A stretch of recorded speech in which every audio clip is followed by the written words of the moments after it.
ಎಲ್ರಿಗೂ ನಮಸ್ಕಾರ. Welcome back to my channel. ನಾನು ರಮ್ಯಾ. ಇವತ್ತಿನ ವಿಡಿಯೋ ಸೋಮವಾರದಾಗಿರುತ್ತೆ. ಹಬ್ಬದ ಹಿಂದಿನ ದಿನದಾಗಿರುತ್ತೆ. ಸಂಕ್ರಾಂತಿ ಹಬ್ಬದ ಒಂದು ಪ್ರಿಪರೇಷನ್ ಹಬ್ಬಕ್ಕೆಲ್ಲ ಮಾಡ್ಕೊಳ್ತಾ ಇದ್ದೀವಿ. ಸೊ ಇವತ್ತು ಆ ಒಂದು ವಿಡಿಯೋ ಆಗಿರುತ್ತೆ. ಪ್ಲೀಸ್ ಎಲ್ಲೂ ಕೂಡ ಸ್ಕಿಪ್ ಮಾಡಿದೆ ವಿಡಿಯೋನ ಪೂರ್ತಿಯಾಗಿ ನೋಡಿ.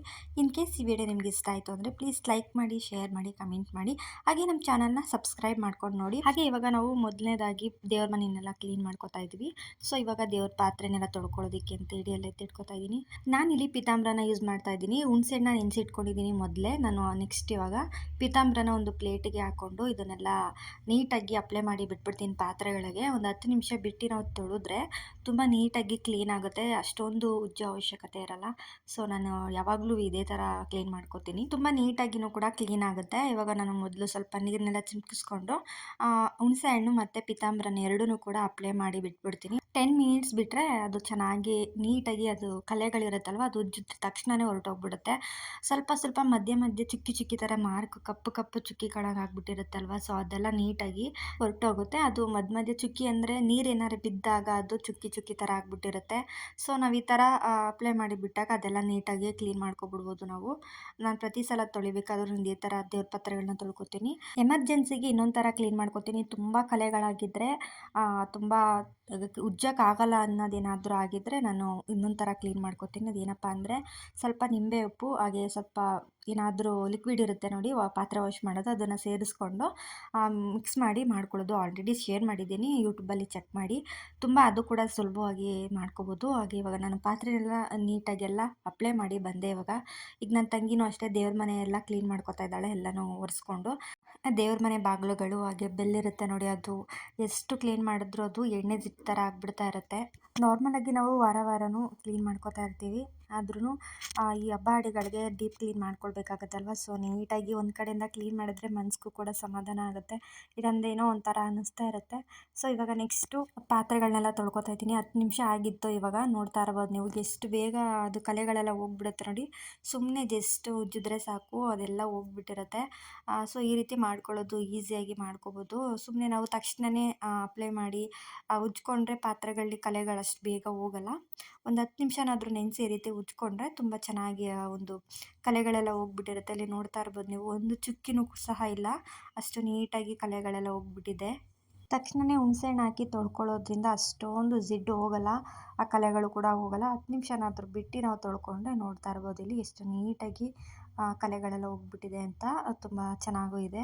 ಸೊ ಬಾಳಿಕೆನೂ ಕೂಡ ಬರುತ್ತೆ. ಒಂದು 15 ದಿನನಾದರೂ ನಾವು ಇಟ್ಟರೂ ಕೂಡ ಕಪ್ಪಾಗಲ್ಲ. ಸೊ ಹಾಗಾಗಿ ತುಂಬ ಚೆನ್ನಾಗಿರುತ್ತೆ. ನೀವು ಒಂದ್ಸಲ ಈ ಥರ ಟ್ರೈ ಮಾಡಿ.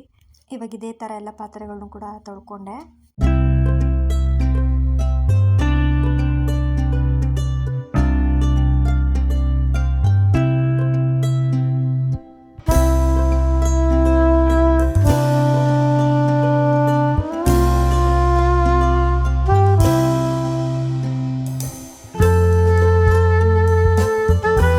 ಹಾಗೆ ಈ ಕಡೆ ನನ್ನ ತಂಗಿ ದೇವ್ರ ಫೋಟೋನೆಲ್ಲ ಕ್ಲೀನ್ ಮಾಡ್ಕೋತಾ ಇದ್ಲು. ಒಬ್ಬೊಬ್ಬರು ಒಂದೊಂದು ಕೆಲಸ ಮಾಡ್ಕೋತೀವಿ, ಆಗ ಕೆಲಸನೂ ಕೂಡ ಬೇಗ ಮುಗಿಯುತ್ತೆ. ಹಾಗಾಗಿ ಎಲ್ಲರೂ ಒಂದೊಂದು ಕೆಲಸ ಮಾಡ್ಕೋತೀವಿ. ಸೊ ಇವಾಗ ಇವಳು ಕೂಡ ದೇವ್ರ ಫೋಟೋನೆಲ್ಲ ಕ್ಲೀನ್ ಮಾಡಿಕೊಂಡು ಬುಟ್ಟೆಲ್ಲ ಇಕ್ಕಿ ರೆಡಿ ಮಾಡ್ಕೋತಾ ಇದ್ಲು. ಹಾಗೆ ನನಗಿನ್ನೂ ಸ್ವಲ್ಪ ದೇವ್ರ ಪಾತ್ರೆ ಬೆಳಗೋದಿತ್ತು. ಸೊ ಇದನ್ನು ಕೂಡ ನಾನು ಎಲ್ಲ ನೀಟಾಗಿ ಕ್ಲೀನ್ ಮಾಡ್ಕೋತಾ ಇದ್ದೀನಿ.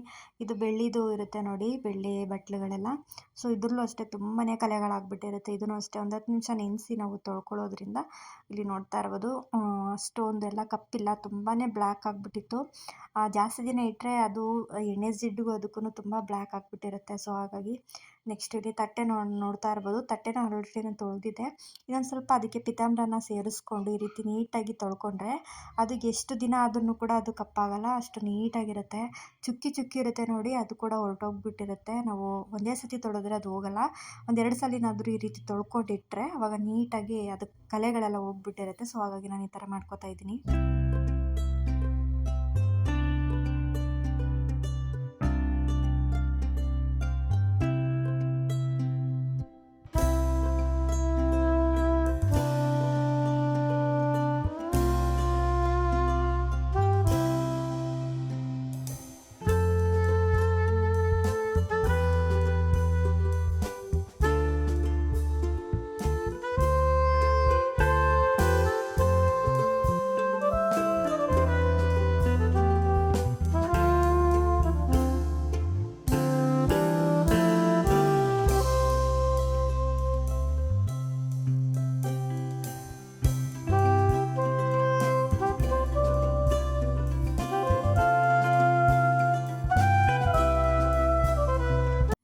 ಪಾತ್ರೆಗಳನ್ನೆಲ್ಲ ತೊಳೆದು ಇವಾಗ ದೇವ್ರ ಮನೆಯಲ್ಲೂ ಕೂಡ ಇಟ್ಕೊಂಡ್ವಿ. ಇನ್ನು ಮಾರ್ನಿಂಗೆಲ್ಲ ಡೆಕೋರೇಷನ್ ಅಂದರೆ ಹೂವು ಗಿವ ಎಲ್ಲ ಮುಡಿಸ್ಕೊಳ್ಳೋದು ಅಷ್ಟೇ.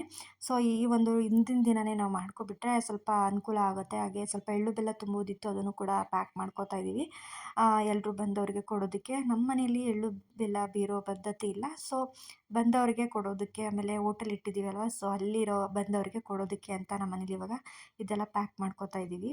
ಎಳ್ಳು ಬೆಲ್ಲನ ಯಾಕೆ ತಿಂತಾರೆ ಅಂತ ಹೇಳಿದ್ರೆ ಈ ಕೈ ಕಾಲೆಲ್ಲ ಉಡ್ಕೋತಾ ಇರುತ್ತೆ, ಒಂಥರ ಅಷ್ಟೊಂದು ತೇವಾಂಶ ಇರಲ್ಲ ನಮ್ಮ ಒಂದು ದೇಹದಲ್ಲಿ. ಸೊ ಹಾಗಾಗಿ ಎಳ್ಳು ಬೆಲ್ಲನ ತಿನ್ನೋದ್ರಿಂದ, ಎಳ್ಳು ಬೆಲ್ಲ ಮತ್ತು ಕಡಲೆ ಬೀಜ ಮತ್ತು ಕೊಬ್ಬರಿ ಎಲ್ಲ ಒಟ್ಟು ಸೇವಿಸೋದ್ರಿಂದ ಆರೋಗ್ಯ ಕೂಡ ಒಳ್ಳೆಯದು ಅಂತ ಈ ಒಂದು ಪದ್ಧತಿನ ಮಾಡಿದ್ದಾರೆ.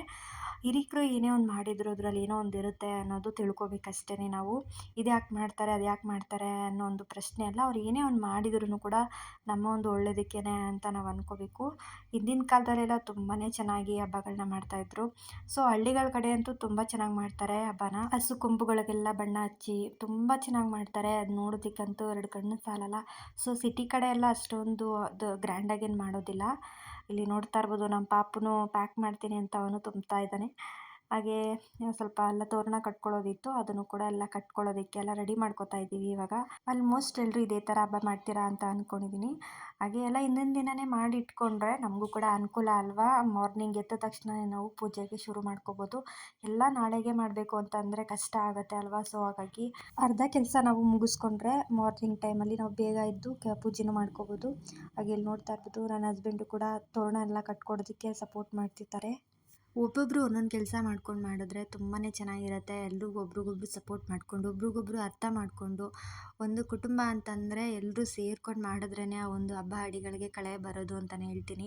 ಎಲ್ಲರೂ ಸೇರ್ಕೊಂಡು ಮಾಡಿದ್ರೆ ಅದೊಂದು ಮೆಮೊರೀಸು ಒಂಥರ ಚೆಂದ ಅನಿಸುತ್ತೆ. ನಮ್ಮ ಮನೇಲಿ ನೋಡ್ತಾ ಇರ್ಬೋದು, ಎಲ್ಲರೂ ಅಷ್ಟೇ ಒಬ್ರಿಗೊಬ್ರು ಒಂದೊಂದು ಕೆಲಸ ಮಾಡ್ಕೊಂಡು ಸಪೋರ್ಟ್ ಮಾಡ್ಕೋತೀವಿ. ಸೊ ನಮ್ಮದೊಂಥರ ಚೆಂದ ಅನಿಸುತ್ತೆ ನಮ್ಮ ಫ್ಯಾಮಿಲಿ. ನಿಜವಾಗ್ಲೂ ತುಂಬ ಖುಷಿ ಇದೆ ನನಗಂತೂ. ಸೊ ಇಲ್ಲಿ ನೋಡ್ತಾ ಇರ್ಬೋದು, ನನ್ನ ತಂಗಿನೂ ಅಷ್ಟೇ ದೇವ್ರ ಮನೆಗೆ ತೋರಣ ಕಟ್ಕೊಂಡು ಹೂವು ಇತ್ತಲ್ವ, ಸೊ ಅದನ್ನೆಲ್ಲ ಮುಡಿಸಿ ರೆಡಿ ಮಾಡ್ಕೊತಾ ಇದ್ದಾಳೆ.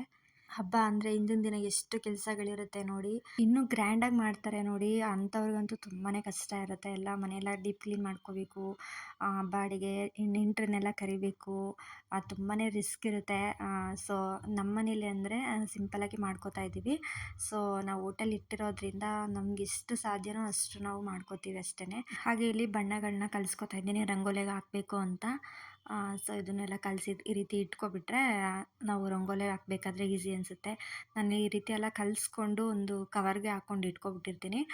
ಸಾಕು ಅಂದಾಗ ಅದನ್ನ ಕಟ್ಟಿ ಎತ್ತಿಟ್ಕೊಬಿಡ್ಬೋದು. ಮತ್ತು ಇನ್ಯಾವಾಗಾದರೂ ರಂಗೋಲಿ ಬಿಡ್ತೀವಿ ಅಂತಂದಾಗ ನಾವು ಅದನ್ನು ಮತ್ತೆ ಯೂಸ್ ಮಾಡ್ಕೋಬೋದು. ಹಾಗೇ ಅದನ್ನು ಇಟ್ಕೊಂಡ್ರೆ ಅಲ್ಲಿ ಇಲ್ಲಿ ಚೆಲ್ಲೋಗ್ಬಿಟ್ಟಿರುತ್ತೆ. ಹಾಗಾಗಿ ನಾನು ಈ ರೀತಿ ಮಾಡಿ ಎತ್ತಿಟ್ಕೊಬಿಟ್ಟಿರ್ತೀವಿ. ಅಂದರೆ ಆಲ್ಮೋಸ್ಟ್ ಎಲ್ಲ ಖಾಲಿ ಆಗುತ್ತೆ. ಏನಾದರೂ ಇನ್ ಕೇಸ್ ಏನಾದರೂ ಉಳ್ಕೊಂಡ್ರೆ ಅದನ್ನು ಮತ್ತೆ ಇನ್ನೊಂದು ಯಾವಾಗಾದ್ರು ಹಬ್ಬ ಬಂದಾಗ ಅದನ್ನು ಯೂಸ್ ಮಾಡ್ಕೋಬೋದಲ್ವ. ಸೊ ಹಾಗಾಗಿ ಈ ರೀತಿ ಒಂದೇ ಸಲ ಕೆಲಸ ಮುಗ್ದೋಗ್ಬಿಡ್ಬೇಕು, ಹಾಗಾಗಿ ಈ ರೀತಿ ಮಾಡ್ಕೋತೀವಿ ಅಷ್ಟೇ. ಹಬ್ಬ ಆಡಿ ಬಂದರೆ ಮನೆ ಮುಂದೆ ಬಣ್ಣ ಬಣ್ಣದ ರಂಗೋಲಿ ಬಿಡಬೇಕು ಅಂತ ಆಸೆ ಆಗ್ತಾ ಇರುತ್ತೆ. ಎಲ್ಲರ ಮನೇಲೂ ಅಷ್ಟೇ, ಎಲ್ಲರ ಮನೆ ಮುಂದೆನೂ ಬಣ್ಣ ಬಣ್ಣದ ರಂಗೋಲಿಗಳಿರುತ್ತೆ. ನೋಡೋದಕ್ಕೆ ಎರಡು ಕಣ್ಣು ಸಾಕಾಗಲ್ಲ, ಅಷ್ಟು ಒಂದು ಹಬ್ಬ ಆಡಿಗಳಿಗೆಲ್ಲ ಒಂದು ಖುಷಿ ಖುಷಿಯಾಗಿ ಸಂಭ್ರಮದಿಂದ ಮಾಡ್ತಾ ಇರ್ತಾರೆ. ನಮ್ಮದು ಹೋಟೆಲ್ ಆಗಿರೋದ್ರಿಂದ ನಾವು ಹಬ್ಬ ಆಡಿಗಳಿಗೆ ಅಂದರೆ ಜಾಸ್ತಿ ದೊಡ್ಡ ದೊಡ್ಡ ಹಬ್ಬಗಳಿಗೆ ಮಾತ್ರ ರಜೆ ಹಾಕ್ತಾರೆ.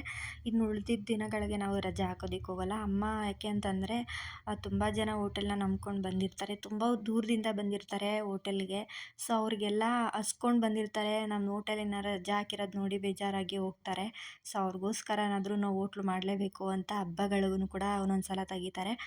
ತುಂಬ ದೊಡ್ಡ ದೊಡ್ಡ ಹಬ್ಬಗಳು, ಯುಗಾದಿ ಹಬ್ಬ, ದಸರಾ ಹಬ್ಬ ಇರುತ್ತೆ ನೋಡಿ, ಅಂತ ಗೌರಿ ಗಣೇಶ ಹಬ್ಬ, ಈ ಥರ ಹಬ್ಬಗಳಿಗೆ 3 ದಿನ ರಜೆ ಹಾಕ್ತಾರೆ. ಸಂಕ್ರಾಂತಿ ಹಬ್ಬದಲ್ಲಿ ರಜೆ ಹಾಕ್ಸಿದ್ರು. ಸೊ ಅಮ್ಮಂಗೆ ಈ ಥರ ಒಂದು ಅಂದರೆ ಜನಗಳು ಹೊಟ್ಟೆ ಹಸ್ಕೊಂಡು ಬರ್ತಾರೆ ತುಂಬ ದೂರದಿಂದ, ಅವ್ರುಗಳಿಗೆ ನಾವು ಮೋಸ ಮಾಡ್ದಂಗೆ ಆಗುತ್ತೆ. ಯಾಕೆಂದರೆ ನಮ್ಮ ಹೋಟೆಲ್ನೇ ನಂಬ್ಕೊಂಡು ಬಂದಿರ್ತಾರೆ.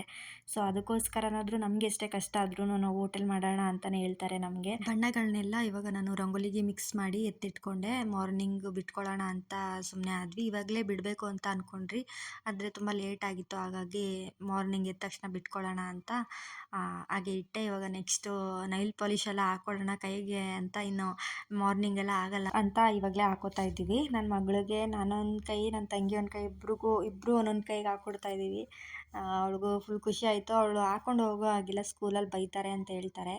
ಆದ್ರೂ ಹಬ್ಬ ಅಲ್ವಾ ಸೊ ಹಾಕ್ಕೊಡಿ ಅಂತ ಹೇಳಿದ್ಲು.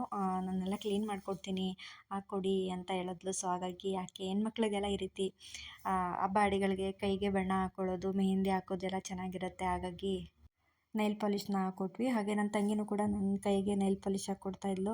ಸೊ ತುಂಬ ದಿನಗಳಾಗಿತ್ತು ನಾವು ನೈಲ್ ಪಾಲಿಶ್ ಹಾಕಿ ಅಷ್ಟೊಂದು ಹಾಕ್ಕೊಳ್ಳೋದಿಲ್ಲ. ಮೊದಲು ತುಂಬ ಇಷ್ಟ ಆಗ್ತಾಯಿತ್ತು, ಬಟ್ ಇವಾಗೇನು ಅಷ್ಟೊಂದು ಹಾಕ್ಕೋಬೇಕು ಅಂತೇನು ಅನಿಸಲ್ಲ. ಚಿಕ್ಕ ಮಕ್ಕಳಾಗಿದ್ದಾಗ ತುಂಬ ಇಷ್ಟ ಆಗ್ತಾಯಿತ್ತು ನೈಲ್ ಪಾಲಿಶ್ ಹಾಕ್ಕೊಳ್ಳೋದಕ್ಕೆ. ಇವಾಗ ಏನು ಅಷ್ಟೊಂದು ಅನಿಸಲ್ಲ. ಹಬ್ಬ ಹಡಿಗಳಿಗೆ ಏನೋ ಅಪರೂಪಕ್ಕೆ ಹಾಕ್ಕೋತೀವಿ ಅಷ್ಟೇ.